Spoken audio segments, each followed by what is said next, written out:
welcome. The world is a difficult place to be in right now. Well, on a more sort of serious note, it seems like Trump is keeping us all on our toes.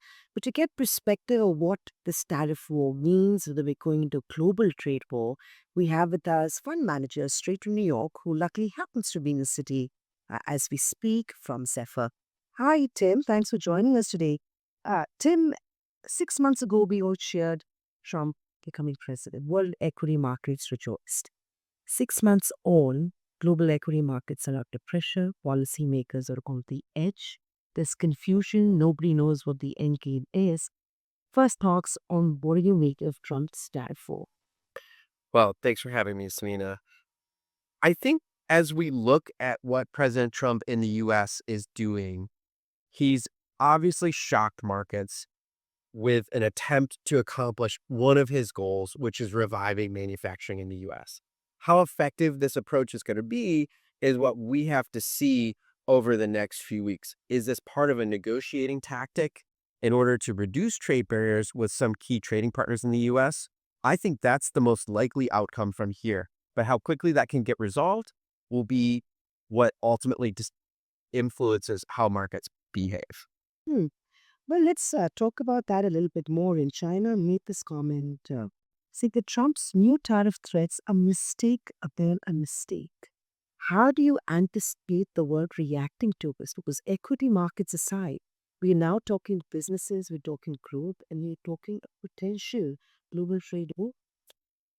One interesting statistic I saw about this specific topic is that the US receives about 17% of its imports from China directly.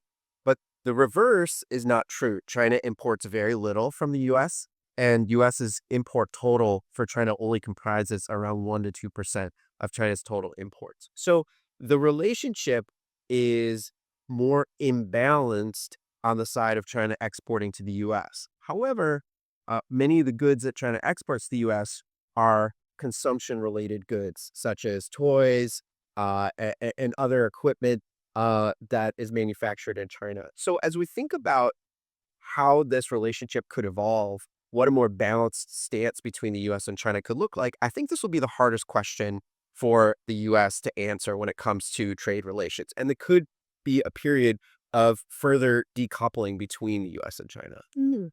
But let's talk about what this means for investors. And talk to me about global investors, and then we talk about India specifically right now.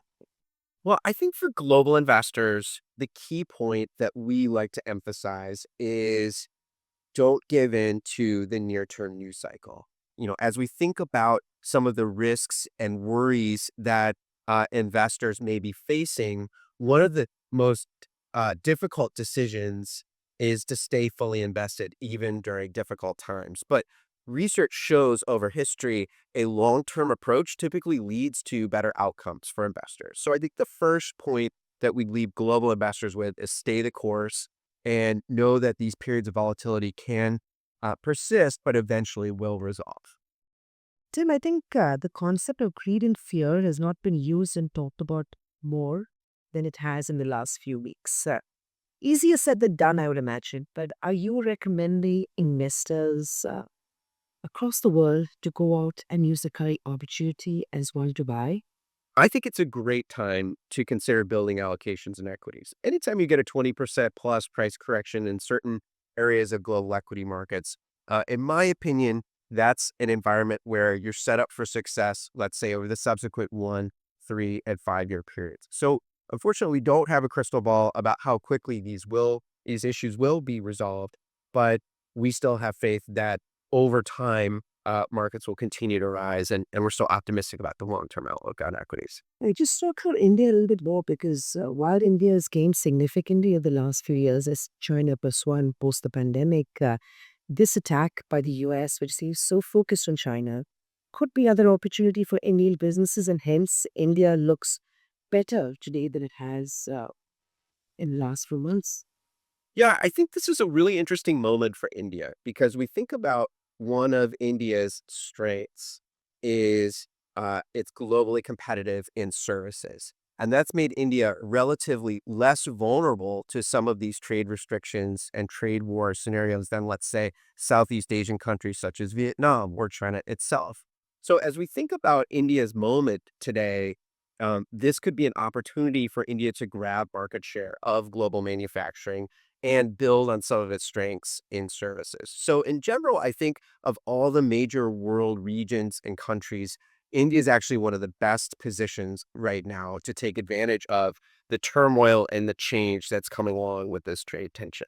Warren, I think, put this the best, right? Be fearful when others are greedy and greedy when others are fearful. I think this is one time when everybody is fearful. So I guess time to be greedy. Yeah, it's an interesting time indeed. Thank you very much, too. We do live in unprecedented times. Thanks, Samina.